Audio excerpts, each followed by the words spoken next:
Hi, my name is Emily, and I am posting and sharing this video with you, which is a story of my personal journey and experience through cancer preventative care.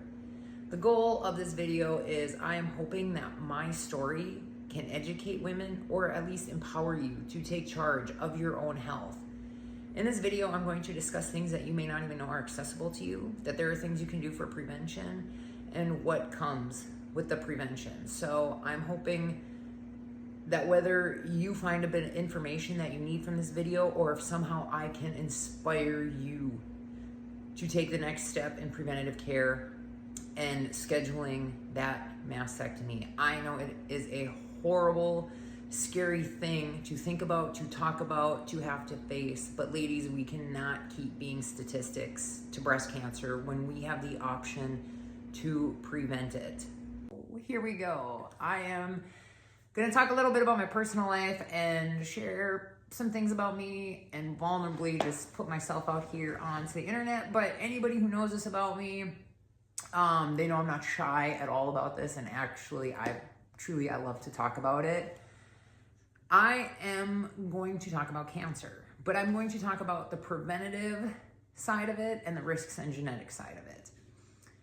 I am not an oncologist, okay, not an oncologist. I am not a cancer survivor, nor am I currently being treated for any type of cancer. I am a carrier of the ATM gene, which puts me at it's a gene mutation, which puts me at a very high risk for pancreatic and breast cancer. The sole purpose of this video is for me to kind of talk about the preventative side of breast cancer. And I'm targeting towards women. I'm doing this with the sole purpose of maybe answering questions, informing you about genetic testing that you maybe didn't even know was a thing, or to motivate you on the preventative part, okay? So men, this video is probably not for you if you've made it this long, but if you have an aunt, a mother, a sister, even a daughter who could maybe benefit from this, I please encourage you to share it with them. You're also not in the clear though, gentlemen, because you can be candidates for gene mutations. If you have had a father, a grandfather, an uncle, a brother who have had prostate cancer, pancreatic cancer, stomach cancer, colon cancer, you are a candidate to go in and get a test done to see if you are a carrier of one of those gene mutations. So just wanted to let you know that. Anyway, so this is just me. If I can help out some other woman going through this, that's all I'm really trying to do here. I have had the preventative stuff done. So I've had the double mastectomy and reconstruction. And that's personally what I am going to talk about is my gene mutation. So I found out I had a gene mutation in 2022. Cancer, very bad in my family. Breast cancer, pancreatic cancer, prostate cancer. And my mom is a carrier of the gene. I have an aunt that's a carrier of the gene and an uncle that is also a carrier of the gene. And I have lost family members also to pancreatic and breast cancer. My mom's oncologist, when she found out she had the gene, suggested if you have children, have them tested as well. So my mom reached out to me and let me know. And when it was that simple, I went to one of my physicals with my primary care physician and I said, look, here's a history of all my family cancer. Can we, this gene mutation has been detected. Can I get the test done? Absolutely. It was a referral to go over to the lab and get a blood draw. It was that simple. Well, a few weeks went by. This was in November of 2022. I was 36 years old at the time. And I got a phone call from the clinic. And I knew right away, given how much history there is with cancer in my family, I kind of expected that I would be carrying a carrier of this gene. And I was, and I got the call, and I guess I handled it very well, just given I expected the worst. So I think that made a difference in it. But I'm not gonna lie to you, it was terrifying being a very healthy 36-year-old who had to go and sit down and speak to an oncologist. But they were very informative and they explained the gene to me and the risks of it and what preventative looks like, if you don't do the preventative, just the risk you're kind of taking by not doing that.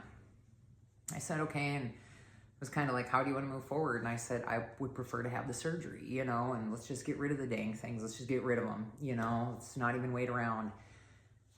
Well, then I had to go to counseling, which, I mean, that's a lot to put on somebody that you are a carrier of a cancer gene. Nobody wants to hear that, you know, and it's not great news. So I met with a genetics counselor, phenomenal as well, and they pretty much same thing. Went through what will happen if I choose to just continue doing the scans until something finally surfaces, or I can schedule and do the preventative care. Well, I said, let's schedule surgery right now. They looked at me like I was crazy, and they're like, well, maybe you should just continue to do the scans, you know, until we find something. Until you find something? Well, now it's too late.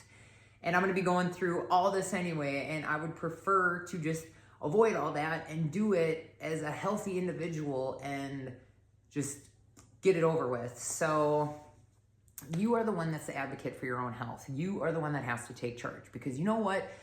Nobody else is going to tell you to do it. They're not going to force you to do it. They're almost going to tell you to do the opposite thing. And if you have this breast cancer gene, your insurance has to pay for the coverage of the preventative care, which is the mastectomy and the reconstruction and everything that goes along with those appointments in that year's time. And a lot of people do not know that. A lot of people don't even know that you can go in and get tested for these genes. And it's not just the BRCA1 and 2. It's not. There are several other ones that are linked to it, and people don't believe that and they don't understand it. Look it up. It's not just the BRCA gene, okay, that you could potentially be at risk for. There's several of them. So I suggested to move forward with surgery. This was in November of 22. I was in a plastic surgeon's office by January of 23. Now, mind you, you have to be in network. Whoever your insurance is, Blue Cross, United Healthcare, Aetna, whatever, you have to be in network with your provider. The first surgeon I met with, he was not in network. He was phenomenal, and he answered so many questions, and he was so thorough and really made me understand the whole process of a mastectomy and reconstruction. And then there is the part that I am finding why no women want to move forward with the mastectomy part, and it is because of the nipple sparing. Look, I understand that. I would say that was the toughest part about all of this for me, and that I struggled with the most. This is why I went to 3 different plastic surgeons, 3 of them, because I was expecting at some point one of them was going to tell me a different answer. First guy I met, he was great. Like I said, he was not in network with me. So just so you are aware of that, you cannot walk into the best breast plastic surgeon in your city and hand them your insurance card and say, here you go. It doesn't work that way. If they are not in network with your health insurance company, yeah, sure, they'll still do it, but you're going to be paying out of pocket, okay? So I had to go through the hospital and their plastic surgery department, and I won't lie, at first I was like, am I getting the bottom of the barrel surgeons because they work for the hospital and that's who they're doing plastic surgery for? Not the case at all, you know, but I went into it with that mentality. And the first surgeon I actually saw at the place, I personally didn't care for him. I didn't feel good walking out of there. I didn't care for the reviews I had read about him. Great guy, great doctor, but this is a big thing, you know. I'm doing something big here, and you're already so in your head about everything and what it's going to look like and what you're going to, it's like, I don't want to be this hideous monster or something. And I called them and I said, I would like to see another doctor in the office. And they were just like, what? And I was like, yeah, that is my right as a patient. I don't want him doing my surgery. I want to talk to somebody else. I want another consultation. I want to see what this guy wants to do. They were shocked I did that, but that's my right as a patient. So I went and met with him. He was also referred by a client of mine. Phenomenal surgeon. He did a fabulous job. My oncologist did a great job with the mastectomy. He went in and did a great job on the reconstruction part. But that's where I was, because I wanted to feel, you don't have to just take whatever they throw at you. This is a big thing you're doing with yourself and your body, and you have the right to say no. You have the right to say, I want to talk to somebody else. Who else do you have? Let me meet with somebody else and then make your decision. You know what I'm saying? So that's another thing people don't know, that you don't have to take what they specifically give you. But it's the, I talk to a lot of people about this. And the biggest part it always comes down to is women want to put it off. They don't want to do it. It's because they are so terrified of the nipple sparing part. And I talked about it. And it is one of those things where if it ends up not working out, okay, that's another surgery. Now you're going to have a bigger, even hideous scar there. And it's breast tissue. It's still breast tissue. Get rid of the dang thing. Just get rid of them. You know what I mean? It's not even worth the risk. And I'm telling you, Google it. There are these fabulous things called 3D nipple tattoos. They look unbelievable. And it's a very cool process. And I have never had a man be weird to me about it or treat me any differently because of that. And it's something you got to bring up and you got to talk about all the time because it's, you know, you're missing that part of you. But the way it's like, if somebody wants to be rude or judgmental of you for something that simple, well, then what would you even want to do with that person if they even knew that you were going through cancer? You wouldn't even want that person in your life. You know what I'm saying? So that's the biggest thing. I don't want people to be scared to do it because of that. Because if you just put it off and you just throw it in the corner and forget about it, guess what? Someday you could end up being told that you have breast cancer. Guess what? Now you're getting the lumpectomy.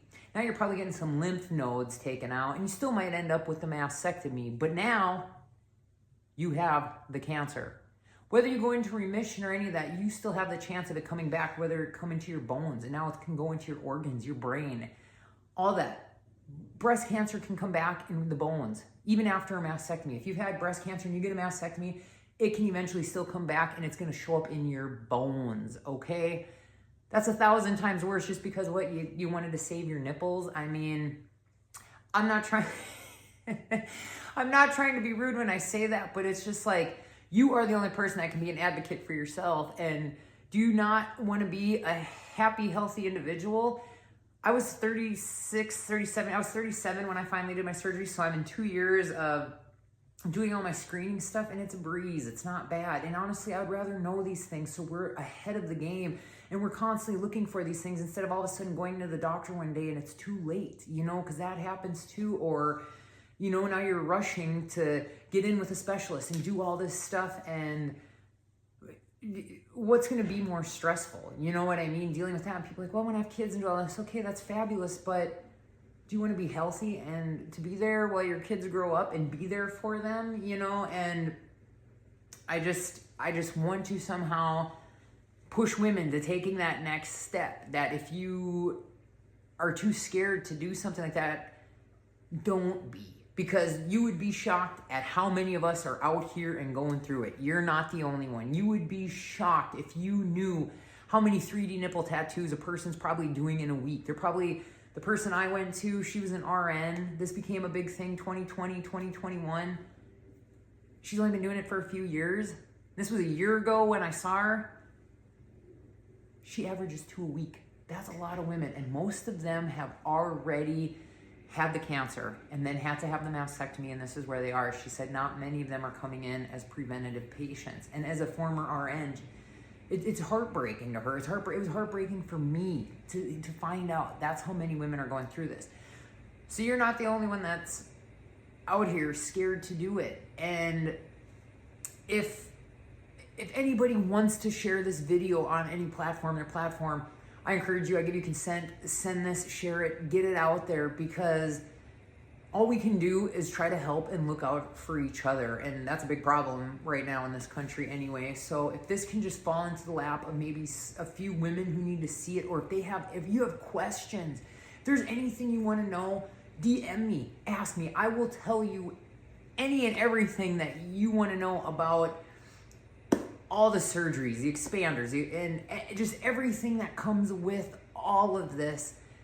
I will answer anything I possibly can for you, or try to encourage you in any way to do this. Or if you don't even know where to start or what to do, I will try to help you find who you need to get in connection with within your city, in your hospital, in your clinic. But any primary care physician that you have can get the ball rolling on this to do the genetic testing. I just it's after somebody who's been through it and that's done it, it's very sad how many people tell me they're scared to do it. And it's also crazy to me how much I get asked about it, because it's a thing and it ain't going away, and it's gonna just keep surfacing, and so many young people are getting it. So don't just think it's these 50 and 60-year-olds that are getting cancer. That's not the case. You got 20 and 30-year-olds that are getting it all the time. And here's another thing they're not gonna tell you. If you have had anybody in your family that has had breast cancer, or you are potentially at risk for a breast cancer gene, and you are taking any kind of birth control, hormonal stuff, anything like that, get off of it, because you are just throwing fuel onto the fire. And you are just increasing your risks every day by taking that stuff. But that's something they don't tell you. And these are things you need to find out. And you're not going to find these things out until you start asking them questions. That's their job. You pay all this money into healthcare, into health insurance, and these co-pays and these doctor visits. Start being an advocate for your own health, because there is nobody else out there that is going to do it for you except for you. I just hope that even if this touches 10 people, that'd be fabulous. But please don't hesitate for anyone to share this. I want to thank anybody who sat down and watched my 15-minute video. Thank you so much. But spread this word, because I mean it's almost October. We're coming up on Breast Cancer Awareness Month. Let's shut it down. Let's not all be statistics of breast cancer if we can prevent it. I went from a 98% chance. This is from my oncologist. 98% chance to a 4% chance of getting breast cancer. I pretty much eliminated it, knocked it out of the park. No more mammograms, none of that, okay? And I have to continue with my screenings, and there's things I'll have to do for my pancreas and when I hit about 45 years old, but I will cross that bridge when the time comes. But I will always stay proactive in my health, because once you're not proactive in your own health, then that's on you. But please look into this. And I mean, and it's something people don't know. If you are a carrier, insurance has to pay for it. When I got my bill, when it was all said and done, it was $330,000. I paid $0 of that bill, because all I had to do was meet my deductible, get it all done within the year, and it was on them to pay for it. You're grandfathered in. Implant bags need to be replaced. I have Blue Cross Blue Shield currently. I could have a completely different carrier 10, 15 years from now. If these bags need to be replaced, it does not matter. If I have United Healthcare, Aetna, any of these other companies, they have to pay for it as still preventative care. If anything goes wrong with one of these and they have to go in there, insurance has to cover the surgery. It's just that plain simple, and people don't know that. But I want people to know that. And I don't want people to be scared of it, because you know what? Getting cancer is going to be a hell of a lot scarier than preventing it. All right? Thank you so much for anyone who has listened. And just stay safe out there.